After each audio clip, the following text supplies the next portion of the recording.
Now, one of the little things I wanted to share with my friends, of course, and maybe it's a trick if you're painting something, maybe you don't know it. Most people at Fly Model Planes know this trick, but I just realized a lot of people in in the world of motorcycling, they do use different materials and paints and everything. This is a great trick. This is something worth putting in the bank. Now, to show what the original problem is, this is a very old helmet. It's not a helmet I'm going to wear anymore. It's just something I want to remember my good friend Frank Straub. It's kind of like a little tribute to him, and I'm going to put it in my shop here, or just want to have it. And it was so beat up, I didn't want to display it the way it was, because it kind of reminded me that Frank wasn't the most maintenance-intensive guy in the world. I wanted to remember him with a nice shiny finish. And of course, this is just part of the track bike project while we're waiting for things to dry. But one thing, no matter what you do, there's always going to be a place where two different colors of paint come together. And in this case, on a tape line, there's always going to be an edge.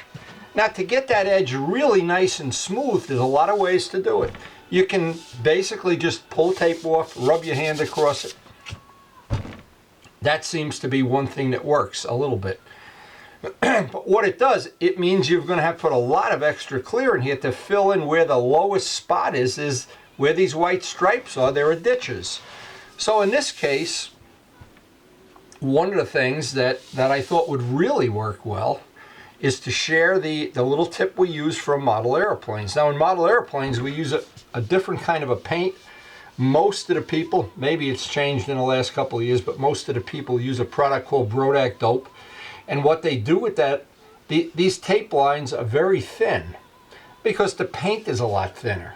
Now, when you're painting a motorcycle, it doesn't matter what it weighs, so you basically just paint away. But you always, the thicker the paint is, the thicker that tape line is. Now, that tape line, in the case of, I don't want to have to put 6 or 8 extra coats of clear on to get this smooth. I'd like it to be smooth as soon as possible. The one thing not to do, of course, everybody that I know has learned this the hard way, is, and it's you take sandpaper and try to sand that smooth, you're dead. It gets into the white, the edge gets ripply. You want to keep that edge nice and smooth. Now, what we used to do in modeling, and I found it works real well with urethane paint. An ordinary credit card, in this case it's one of my old PBA get out of jail free cards, but it doesn't matter, a credit card or anything is good. By the way, I did not get out of jail, notice that. Maybe I'm still in jail. But anyway, the trick is to what I call shaving. Now, if you take this card, now on a round surface, it's very difficult. And you go right up against the paint, you might distort that. So you want to hold this at about a 45-degree angle and shave it to the left, just the same way you would block sand out some body work. And especially important on a round, in this case a round surface. Now I'm reversing it. And for the purposes of showing this, I'm going to go both ways. I want to go one way, I want to go the other way.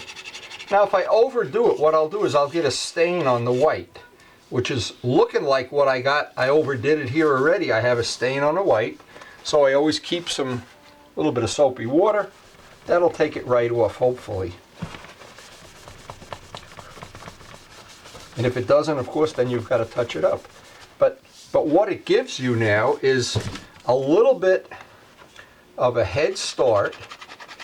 In fact, you don't need to do it much, but it breaks that edge. And the first time you put clear on there, it builds up just about the right amount.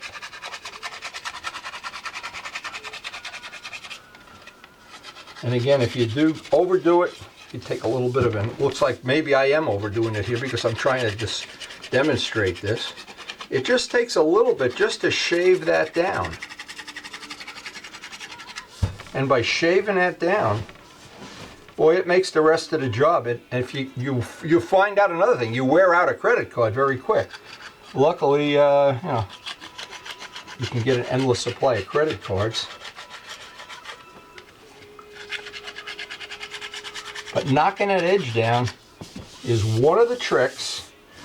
Now, and I wanted to show this. After a part is buffed out, one of the tests for my paintwork is, as always has been, is I want to have that edge. This is buried in several coats of clear. I want it to be buried.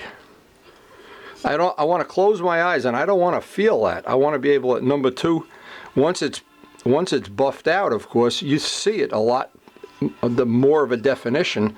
So if I look at that, the idea of this was that the stripe that went through the bike went right through the helmet, kind of a traditional look, a pretty 60s, 70s look when all the Triumphs and things had a similar paint job. But anyway, this just one of the things that by knocking those credit card edges down, you can see in the final job, it came out pretty nice. And I hope that's a tip you can put in the bank for yourself.